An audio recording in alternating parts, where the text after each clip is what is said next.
Assalamualaikum warahmatullahi wabarakatuh. Halo teman-teman semua, perkenalkan nama saya Amelia Putri Budiawati, mahasiswi Pendidikan Fisika UTIRTA Angkatan 2020. Apa kabar teman-teman semua? Semoga teman-teman semua selalu dalam keadaan sehat agar dapat melanjutkan pembelajaran pada kali ini. Nah, pada kesempatan kali ini kita akan belajar mengenai materi teori kinetik gas, khususnya tinjauan impuls tumbukan untuk teori kinetik gas dan teori ekipartisi energi dan energi dalam. Tapi sebelum ke materi, alangkah baiknya kita berdoa terlebih dahulu. Berdoa dimulai. Berdoa selesai.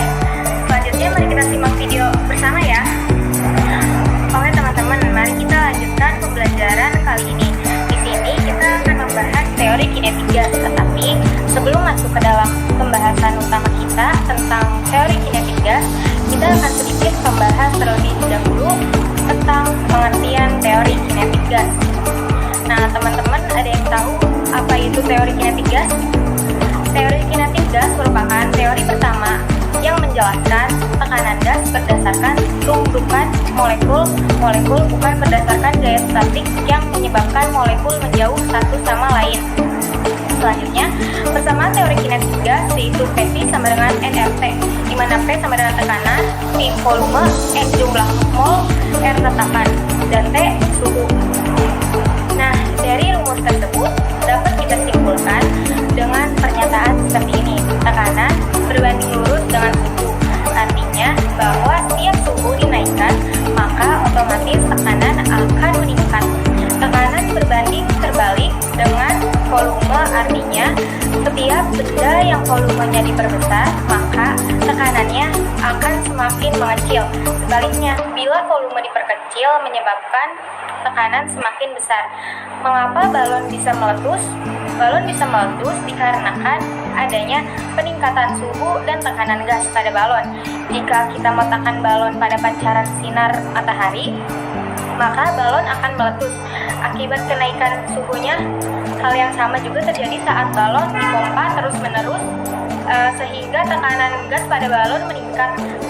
Bagaimana teman-teman, semakin penasaran kan mengenai materi ini? Simak video yang sampai selesai ya. Nah, selanjutnya berikut merupakan kompetensi dasar, indikator pembelajaran, dan tujuan pembelajaran yang akan kita capai pada pembelajaran kali ini. Untuk adik teman-teman bisa baca dan pahami ya. Berikut merupakan tujuan pembelajaran yang diharapkan pada pembelajaran kali ini. Nah, dari tadi kan kita udah sedikit membahas mengenai teori kinetik gas. Teman-teman semakin penasaran kan sama materi tersebut? Maka dari itu, kita langsung aja nih ke inti untuk membahas teori kinetik gas, tinjauan impuls tumbukan untuk teori kinetik gas, teori ekipartisi energi, dan energi dalam. Contoh konsep keadaan gas ideal dalam kehidupan sehari-hari. Tumbukan gas dalam ruang tertutup. Jika dalam suatu ruangan tertutup terdapat gas, dinding ruang akan mengalami tekanan oleh tumbukan partikel-partikel gas itu, karena partikel-partikel gas tersebut selalu bergerak. Dengan demikian, kesamaan gas dalam ruang tertutup adalah P sama dengan 2/3 dikali N per V kali E.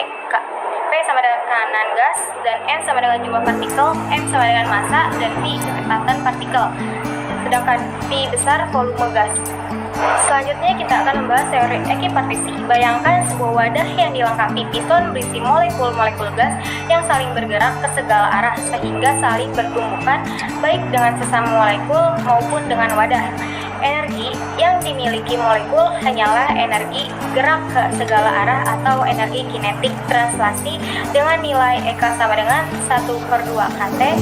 Teorema ekipartisi menyatakan bila suatu zat ada dalam kesetimbangan, maka ada energi rata-rata sebesar 1/2 kT per molekul atau 1/2 RT per mol yang dikaitkan dengan tiap derajat kebebasan. Teori ekipartisi pada gas monoatomik dan diatomik. Yang pertama, gas monoatomik. Molekul gas monoatomik hanya memiliki gerak translasi saja pada sumbu X, Y, dan Z, sehingga molekul gas monoatomik mempunyai 3 derajat kebebasan. Energi kinetik rata-rata untuk setiap molekul gas monoatomik adalah 3 1/2 kT dengan kapasitas kalor C sama dengan 3/1/2R. Yang kedua, gas diatomik. Pada gas diatomik selain melakukan translasi, gas juga melakukan rotasi pada 3 sumbu yaitu X, Y, dan Z. Gerak rotasi pada sumbu X tidak termasuk karena kedua atom yang membentuk molekul saling terhubung dan berhimpit pada sumbu X sehingga momen inersia kedua atom 0. Dengan demikian, gas diatomik memiliki 5 derajat kebebasan sehingga dapat diketahui energi kinetik rata-rata yaitu 5/1/2 kT dan kapasitas kalor C sama dengan 5/1/2R. Yang ketiga, gas poliatomik. Suatu gas poliatomik mempunyai derajat kebebasan yang dapat melakukan 3 gerakan yaitu gerak translasi, rotasi, dan vibrasi sehingga energi dalam gas poliatomik merupakan total energi kinetik translasi, rotasi, serta vibrasi. Selanjutnya, kita akan membahas tentang tekanan dan energi kinetik menurut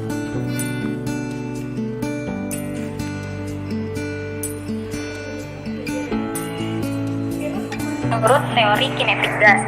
Beberapa asumsi tentang gas ideal yaitu: 1. Gas terdiri dari molekul-molekul yang sangat banyak dan jarak pisah antar molekul jauh lebih besar daripada ukurannya.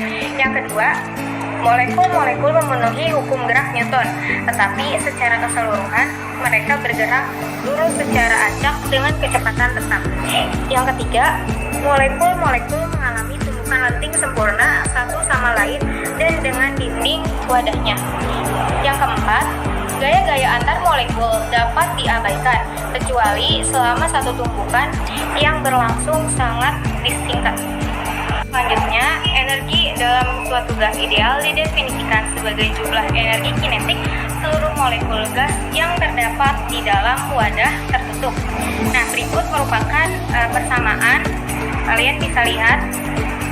Jadi, keterangannya di sini yaitu untuk U energi dalam gas dan N banyaknya molekul, F derajat kebebasan, K tetapan Boltzmann, dan T suhu mutlak, R merupakan tetapan umum gas. Berdasarkan rumus di atas, besar energi dalam tergantung dari jumlah molekul, suhu gas, serta jenis gas apakah monotomik, diatomik, atau triatomik. Ada beberapa contoh penerapan konsep gas ideal dalam kehidupan sehari-hari. Di antaranya yaitu, teman-teman tahu nggak kenapa ban motor kempes jika lama tidak digunakan? Ternyata ini dapat dijawab dengan logis melalui formula gas ideal ini. Ketika teman-teman sering menggunakan motor akan menjadi panas. Bukan hanya pada mesin saja yang panas, namun juga terjadi pada bodi dan juga pada ban motor. Nah, ban motor ini sering bersentuhan dengan aspal yang tentunya panas sekali. Nah, pada saat ban ini panas, berarti suhu pada ban ini meningkat, bukan? Ketika suhu meningkat, otomatis tekanan di dalam ban juga ikut meningkat. Sesuai dengan formula gas ideal di atas, ketika motor lama tidak digunakan, menyebabkan suhu pada motor menjadi dingin. Begitu juga dengan ban. Bila teman-teman menyimpan motor di rumah, di lantai batu, maka ban akan lebih dingin lagi. Hal ini menyebabkan suhu pada ban menurun. Ketika suhu ban ini turun, otomatis tekanan di dalam ban berkurang. Hal inilah yang menyebabkan ban motor kempes setelah lama tidak digunakan. Nah, ada contoh lainnya yaitu pernahkah teman-teman memasukkan air panas ke dalam botol? Misalnya untuk pergi ke kebun dengan membawa sebuah kopi dan kopi tersebut teman-teman masukkan ke dalam sebuah botol. Tanpa teman-teman sadari, botol yang berisi air kopi hangat itu mengalami kempes seperti tersedotkan. Jika teman-teman tidak mengetahui itu, tentu saja teman-teman akan mengabaikan begitu saja. Bila teman-teman penasaran kenapa hal itu bisa terjadi, ternyata ini bisa dijelaskan di dalam teori gas ideal. Pada saat teman-teman memasukkan kopi hangat pada botol, kemudian menutupnya segera dan pergi ke kebun. Selama teman-teman di perjalanan, suhu pada kopi hangat teman-teman sedikit akan menurun menyesuaikan dengan lingkungan di sekitarnya. Turunnya suhu pada kopi ini menyebabkan rumus gas ideal bekerja, yaitu ketika suhu turun menyebabkan tekanan di dalam botol menjadi turun. Nah, hal itulah yang menyebabkan botol kopi teman-teman menjadi kempes atau seperti tersedot. materi video ini, sekarang kita lanjut membahas contoh soal berikut ini. Gas dalam ruang tertutup yang bervolume 75 liter dalam suhu 27 derajat Celcius memiliki tekanan 2 atm. Tentukan jumlah mol yang berada dalam ruangan tersebut. Nah, berikut pembahasannya yang sama dengan PV per RT sama dengan PV-nya yaitu 2 dan RT-nya sama dengan 75 per R-nya itu 0,082 dikali 300 karena T-nya 300. Jadi jumlahnya itu 6,1 mol. Jadi banyaknya mol gas adalah 6,1 mol. Teman-teman, setelah tadi kalian mendengarkan pemaparan materi dari saya, apakah sejauh ini ada yang ingin ditanyakan terlebih dahulu? Jika ingin bertanya, bisa langsung chat saja di grup WhatsApp ya. Dan bagi teman-teman lain yang tahu jawabannya, bisa langsung menanggapi pertanyaan temannya. Nah, di sini ada latihan soal, kalian bisa kerjain latihan soal ini bersama teman kelompok kalian ya. Teori kinetik gas adalah yang menjelaskan perilaku sistem-sistem fisis dengan menganggap bahwa sistem-sistem fisis tersebut terdiri atas sejumlah besar molekul yang bergerak sangat cepat. Teori ini didasarkan atas 3 pengandaian. Yang pertama, gas terdiri daripada molekul-molekul yang bergerak secara acak dan tanpa henti. Yang kedua, ukuran molekul-molekul dianggap terlalu kecil sehingga boleh diabaikan. Maksudnya, garisnya lebih kecil daripada jarak putaran yang dilalui antara perlenggaran. Yang ketiga, molekul-molekul gas tidak berinteraksi antara satu sama lain.